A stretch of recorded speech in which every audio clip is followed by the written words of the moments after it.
morning, dear students. Here we discuss about transportation. What is transportation? Movement of substance from one part of the body to other part of the body known as transportation.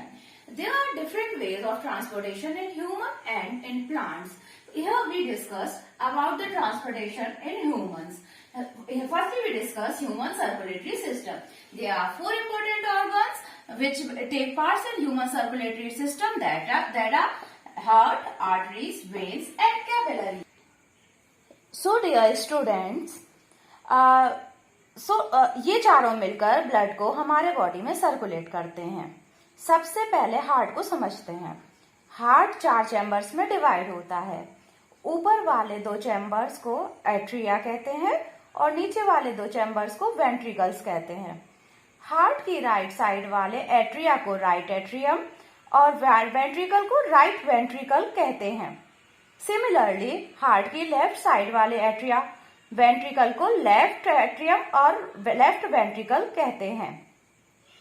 बच्चों, इस बात का हमेशा ध्यान रखना कि heart की right side आपकी डायग्राम में हमेशा लेफ्ट साइड में आएगी और जो आपकी लेफ्ट साइड है वो हमेशा राइट साइड में आएगा। ब्लड का सर्कुलेशन का सबसे इंपॉर्टेंट पर्पस होता है बॉडी टिश्यू को ऑक्सीजन एंड न्यूट्रिएंट्स को प्रोवाइड करना। ऑक्सीजन लंग से फिल्टर होकर ब्लड में मिक्स होती है और न्यूट्रिएंट्स स्मॉल इंटेस्टाइन से ब्लड स्ट्रीम में मिक्स होते हैं। लंग से oxygen nutrients rich blood pulmonary veins के थ्रू हार्ट में लेफ्ट एट्रियम में आता है। लेफ्ट एट्रियम और लेफ्ट वेंट्रिकल के बीच एक वॉल्व होता है और जब ये वॉल्व ओपन होता है तो ऑक्सीजनेटेड ब्लड लेफ्ट वेंट्रिकल में फिल हो जाता है। लेफ्ट वेंट्रिकल से हार्ट ब्लड को पंप आउट करता है through main artery that is iota. Left ventricle और एओर्टा के बीच में भी एक वॉल्व होता है।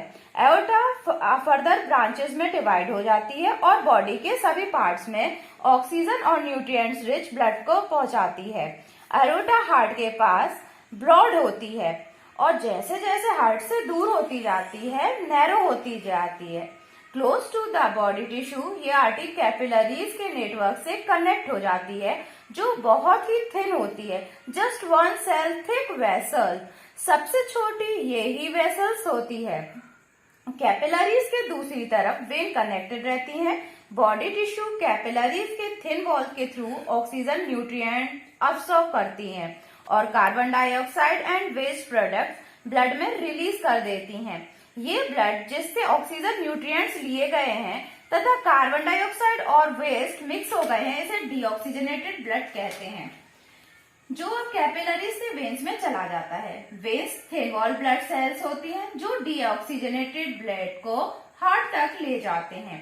ये डीऑक्सीजनेटेड ब्लड हार्ट में राइट एट्रियम में एंटर करता है थ्रू मेन वेन जिसे वेना केवा कहते हैं। एंटर करने से पहले ये डीऑक्सीजनेटेड ब्लड लीवर से न्यूट्रिएंट एब्जॉर्ब करता आता है। Right atrium and right ventricle के बीच एक वॉल्व होता है। राइट एट्रियम में आया ब्लड राइट वेंट्रिकल में फिल हो जाता है। Right ventricle and pulmonary artery के बीच भी एक वॉल्व होता है। यहाँ से यह हार्ट इस ब्लड को लंग्स में पंप आउट कर देता है through pulmonary artery to again get the oxygen and release carbon dioxide. Finally, again ये oxygenated blood लंग से pulmonary vein के थ्रू हार्ट में एंटर करता है। इस तरह ब्लड हमारी बॉडी में सर्कुलेट करता है।